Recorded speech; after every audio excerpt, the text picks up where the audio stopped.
I take the earliest opportunity to condemn the barbarian acts of violence that resulted in the loss of lives.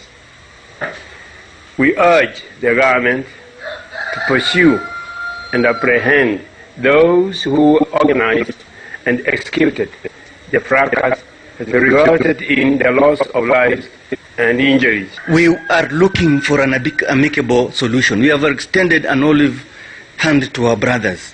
We are ready to sit down with them to talk. Why do they want Messiah's Muslim to be a museum? That's why we think some politicians are more involved in these fracas.